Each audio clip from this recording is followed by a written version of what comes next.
Beri nama pedang ini Naga Puspa. Selamatkan dia. Jangan sampai jatuh ke tangan pendekar berwatak jahat.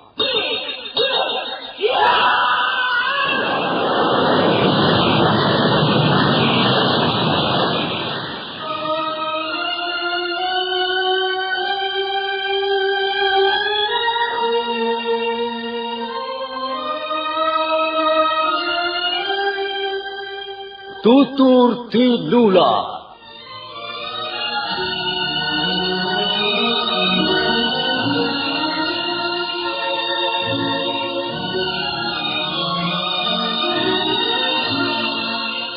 Sebuah sandiwara radio serial, produksi Sanggar Cerita dan Teater Sanggar Prativi. Sebuah kisah dengan latar belakang sejarah runtuhnya Singasari dan berdirinya Kerajaan Majapahit.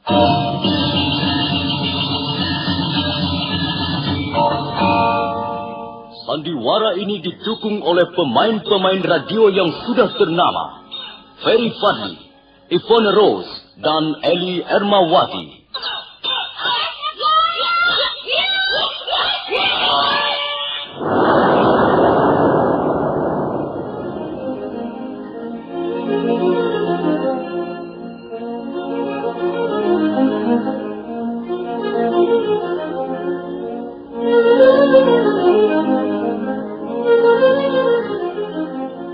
Cerita ini ditulis dan diolah oleh S. Tijab, hiasan musik dan sutradara J. Ispriyonoka. Kali ini mengetengahkan episode ke-9 dengan judul Badai Mengamuk di Atas Kediri.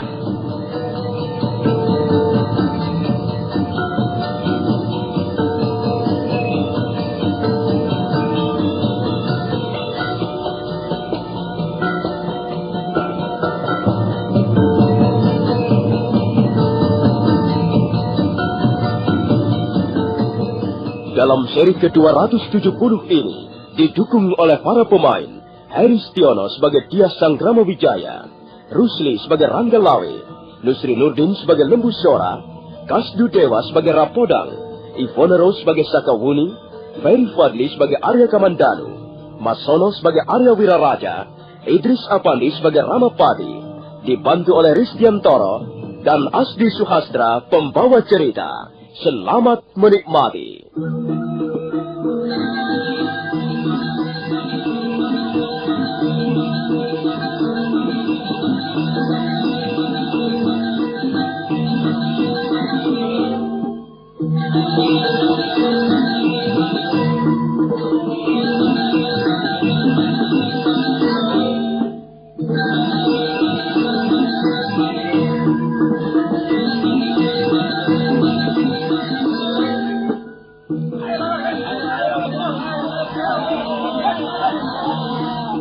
Rangga Lawe, Lembu Sora dan yang lain-lain tidak dapat berbuat apa-apa lagi.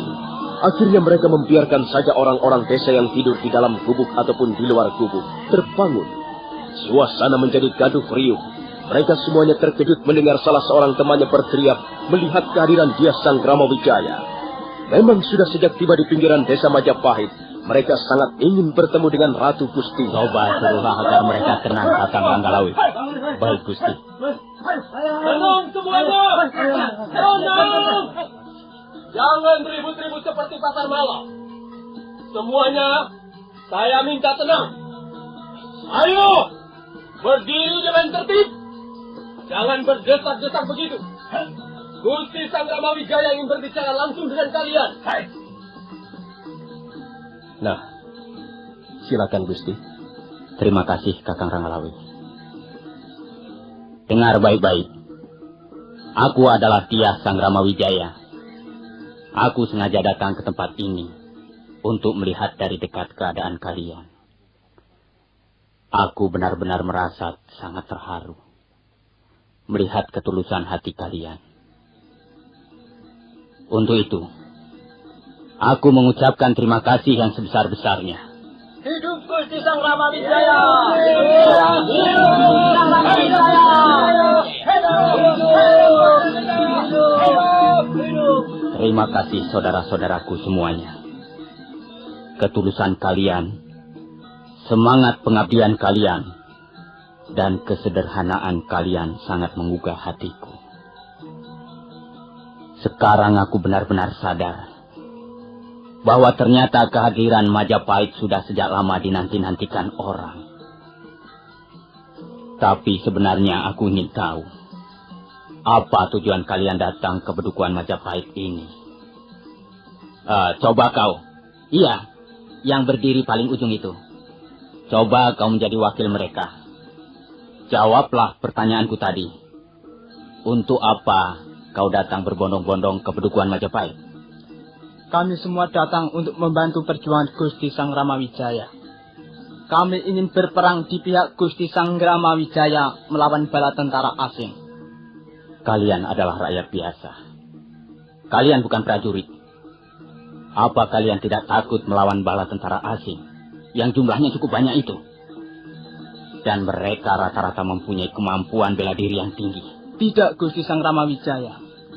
Sekalipun kami hanyalah rakyat biasa, kami tidak gentar. Kami rela menjadi korban perang demi Majapahit. Apa kalian tidak sayang pada keluarga kalian? Mengapa kalian tidak bekerja secara baik-baik di rumah kalian masing-masing?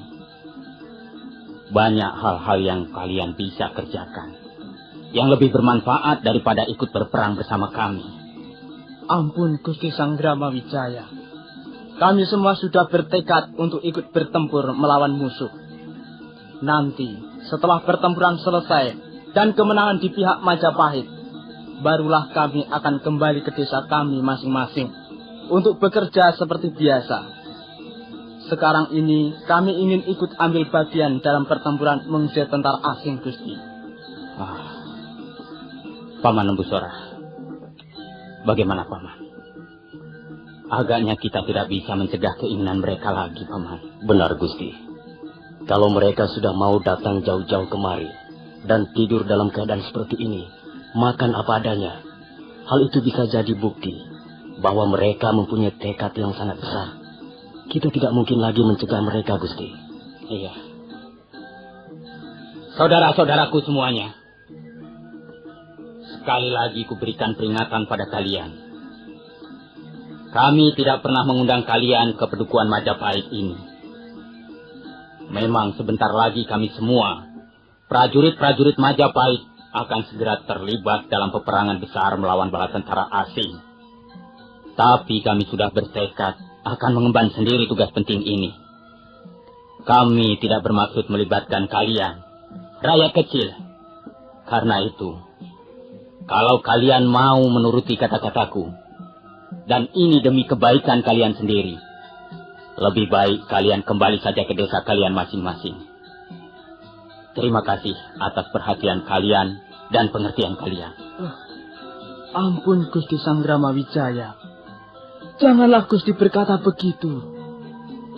Sekalipun kami bukan prajurit, tapi kami sanggup bertempur sampai titik darah penghabisan demi kejayaan Majapahit. Sekali lagi kami mohon, Gusti, izinkanlah kami ikut ambil bagian dalam perjuangan ini. Kami sudah jauh-jauh meninggalkan desa kami masing-masing, dan kami tidak ingin harapan kami akhirnya kandas di tengah jalan, Gusti. Sekali lagi kami mohon, Gusti, izinkanlah kami bergabung bersama prajurit-prajurit Majapahit. Biarlah kami menjadi bala dupak, menjadi prajurit-prajurit pupuk bawang yang sengaja diumpankan kepada senjata musuh di bagian paling depan. Kami sanggup menerobos benteng kota Kediri. Oh, Gusti Sang Ramawijaya, Ratu dan junjungan kami, janganlah Gusti mengecewakan hati kami. Baiklah. Kalau begitu baiklah. Kalau hal itu sudah menjadi tekad kalian, kami pun tidak bisa mencegah lagi. Baiklah. Kami terima keinginan kalian untuk bergabung bersama prajurit-prajurit Majapahit.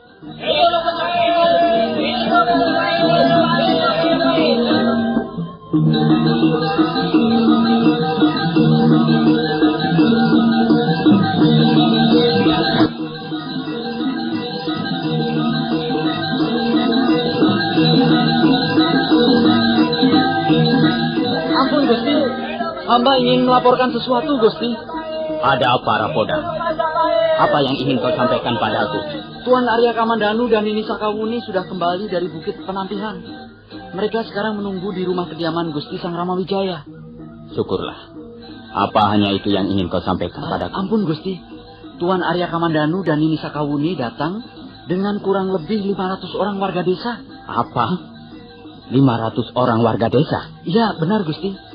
Mereka sekarang sudah hamba tahan di pinggir Majapahit bagian selatan. Mereka semula memaksa masuk, tapi prajurit-prajurit Majapahit dapat menghalang-halangi mereka. Selanjutnya hamba serahkan kepada Gusti Sang Ramawijaya. Oh, baiklah. Aku ingin bertemu dengan Arya Kamandanu dan Nini Sakawuni. Nah, saudara-saudaraku semuanya. Kalian tunggu saja perintah-perintah yang akan diberikan oleh para pemimpin prajurit-prajurit Majapahit. Dan ingat, jangan ada yang melakukan suatu tindakan apapun tanpa perintah resmi dari para pimpinan prajurit Majapahit. Sekian pertemuan kita malam ini. Selanjutnya, kita akan menunggu perkembangan. Nah, sekarang kalian bubar. Bubaran semuanya. Kalian boleh istirahat malam ini. Dan selanjutnya kalian tunggu perintah kami.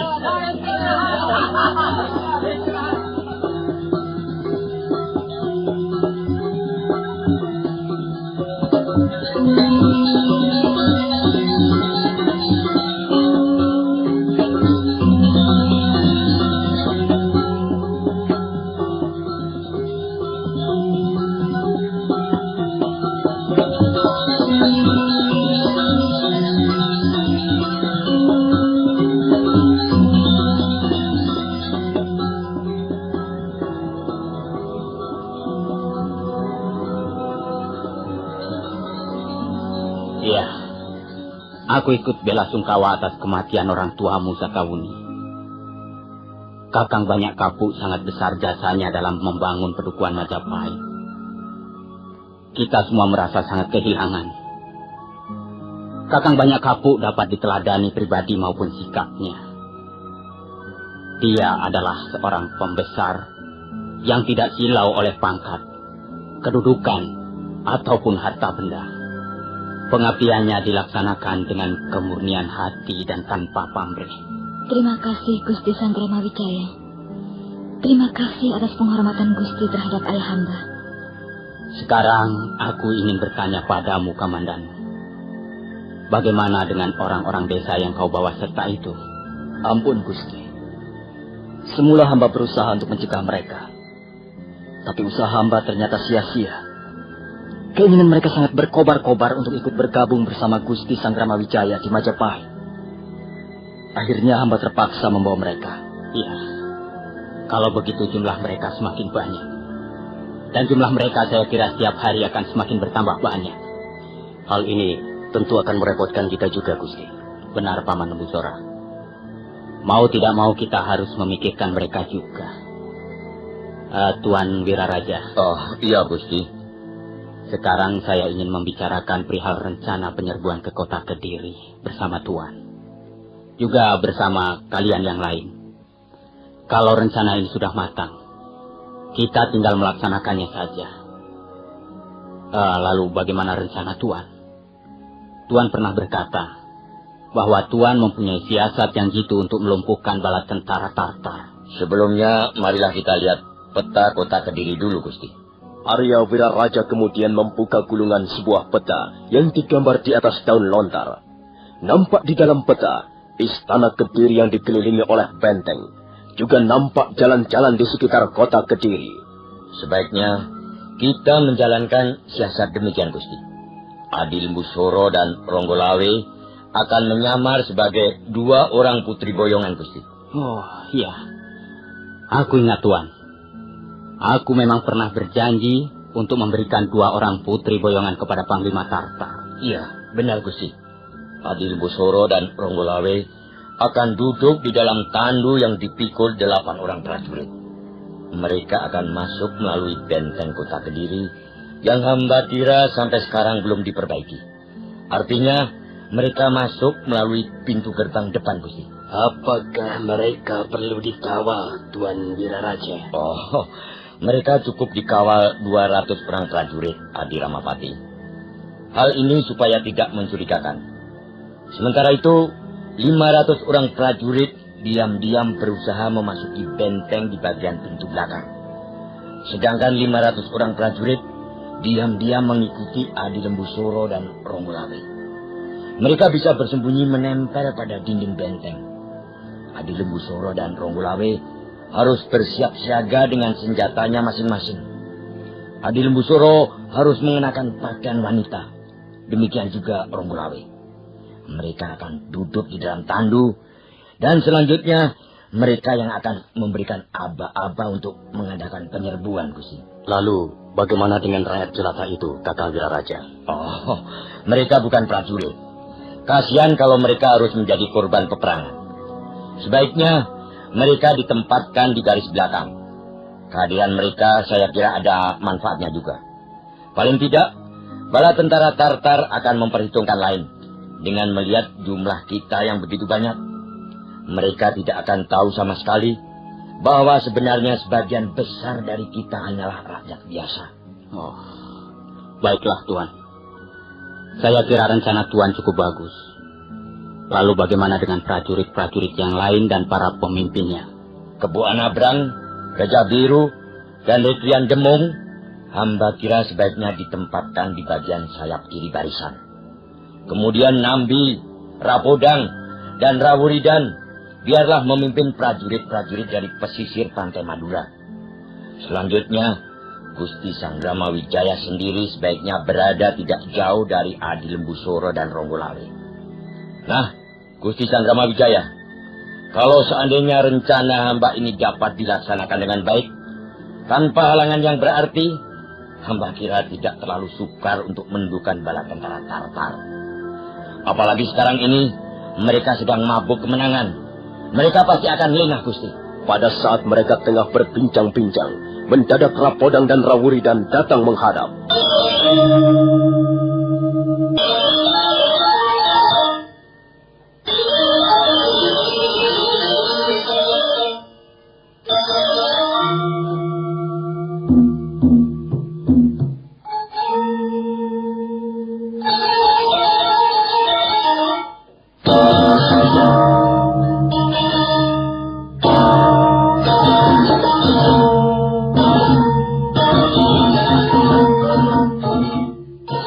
Ada apa, Rapodang?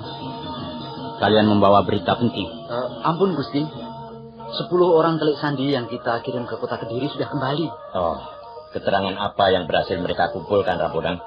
Mereka dapat mengumpulkan keterangan yang cukup berharga, Tuan Wiraraja. Menurut mereka, sekarang ini prajurit-prajurit Tartar masih disibukkan oleh suasana kemenangan. Hampir setiap malam mereka masih bermabuk-mabukan. Keadaan mereka sebagai prajurit sama sekali tidak terjaga dengan baik. Bahkan beberapa di antaranya sudah jatuh sakit. Tapi nampaknya panglima-panglima Tartar tidak ada yang mencurigai kegiatan kita, Tuan Wiraraja. Oh, bagus, bagus. Kalau begitu, kita bisa segera mengadakan persiapan untuk bergerak. Bukankah demikian, Gusti? Kalau memang semuanya sudah siap, sebaiknya kita segera bergerak, Tuan Wiraraja. Kita tidak perlu menunggu lebih lama lagi. Oh ya, apakah ada sesuatu yang lain yang ingin kau laporkan, Rapodang? Ampun, Gusti. Hamba akan menambahkan sedikit.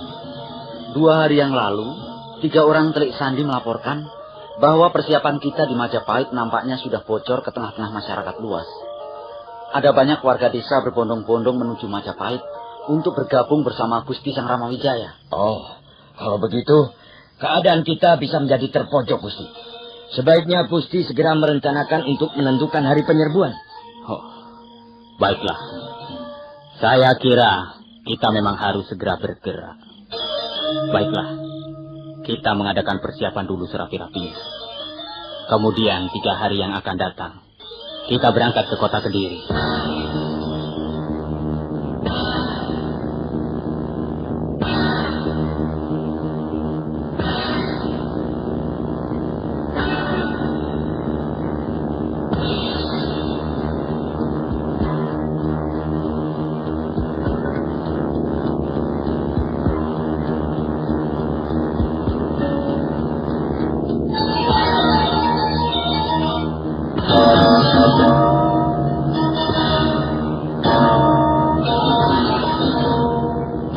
Malam itu adalah malam terakhir sebelum prajurit-prajurit Majapahit berangkat ke kota Kediri. Dia Sang Gramawijaya berada di dalam ruangan tidurnya. Telah beberapa saat lamanya, putra Diah Lembutal itu membakar dupa. Asap dupa mengepul menyebar ke seluruh ruangan, menerobos sela-sela dinding. Bau dupa yang harum tercium sampai ke halaman. Wajah Diah Sang Gramawijaya nampak kusut. Kedua belah matanya terpejam.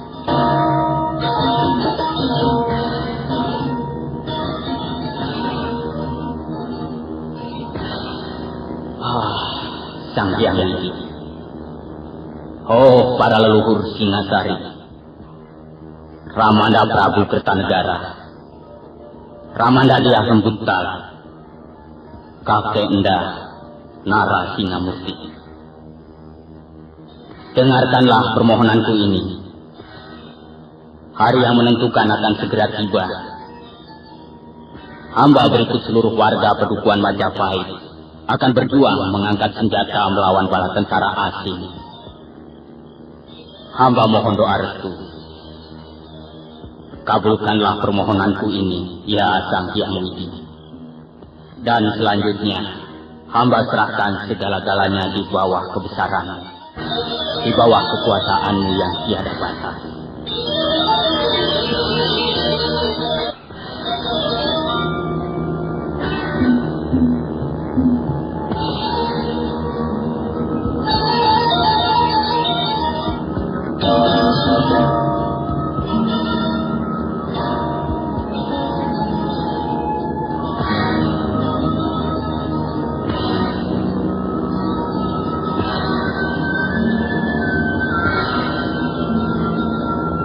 Maka demikianlah, seperti yang sudah dikatakan dalam sejarah pembentukan kerajaan Majapahit, pada tanggal 3 bulan Waisaka tahun 1293, Diah Sang Gramawijaya berikut pasukan Majapahit bergerak ke kota Kediri, sementara ribuan rakyat jelata mengiring di belakang mereka.